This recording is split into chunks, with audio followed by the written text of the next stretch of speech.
When I first started drug court, all I wanted to do was just be a better person.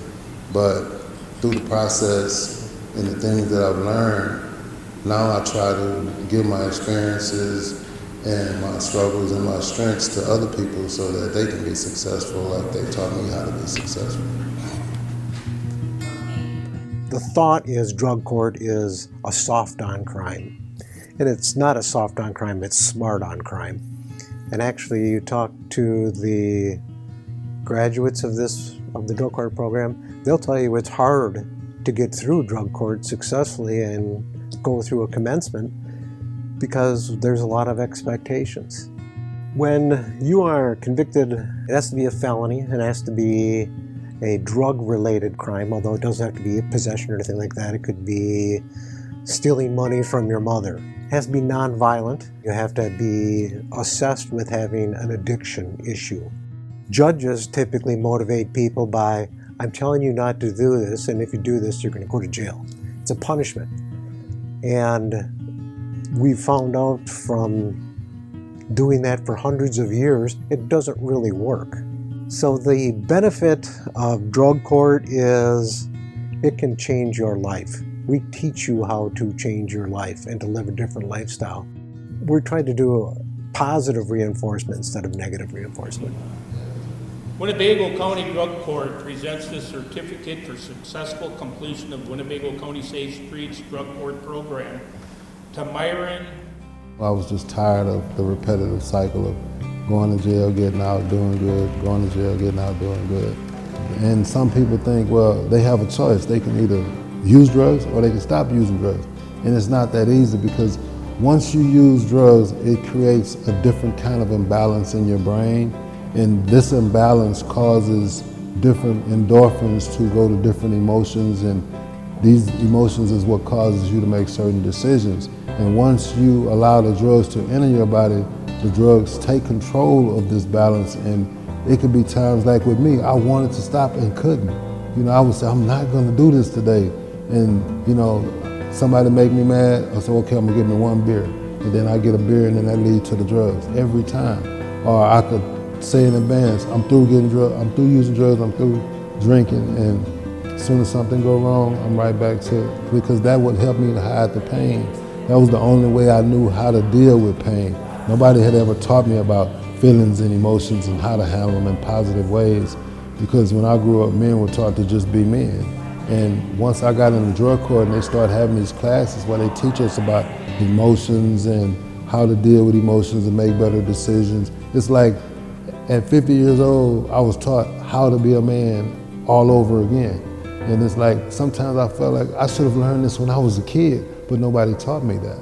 And to finally come into a program that breaks everything down little by little and teach you how to balance your bank account, how to talk to your wife in a better way, how to talk to your kids in a better way.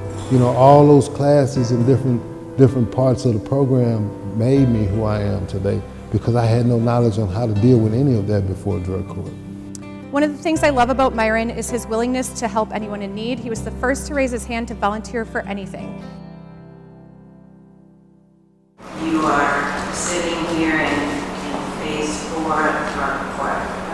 What goes through your mind? I think our role is probably 75%, 85% kudos, rewards, attaboy, and the other maybe 10%, 5 to 10%, my math didn't work out, but 5 to 10% we have to be the person who says, you either do this or there's a problem. And so sometimes we have to put the hammer down. But most of the people in drug court they're really wanting their sobriety, they're wanting to have recovery and keep that going in their life. So it's mostly positive.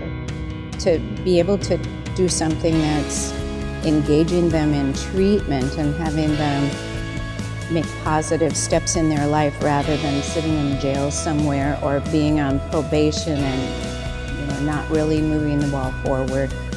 It's one of the few happy things we do. I was using drugs since I was like 13, actually even younger. I was selling drugs, hanging out with people who were obviously using. I met Kelly, the lady who had spoken for me today, and she told me about the drug court program, and I was like, okay, that's something that I'm interested in. And she's like, but don't do it to stay out of prison, do it to stay clean.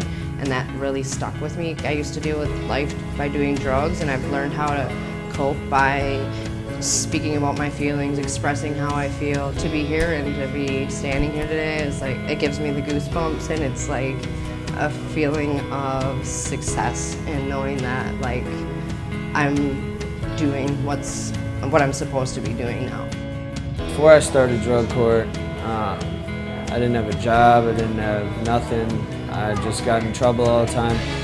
Now I work 2 full-time jobs. I got a great career. I went back to school. I got my GED. I got my license, and it's been an amazing journey.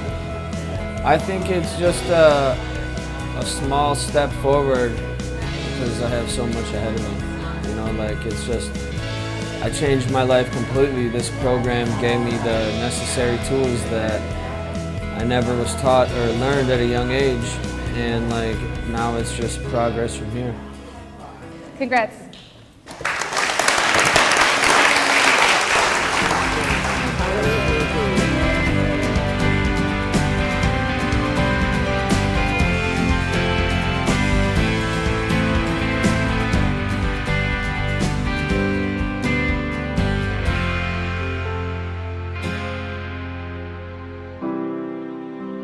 Thank y'all for changing my life. Because man, I never would have believed that I would be here, but I'm grateful to be here. Every day, I'm grateful.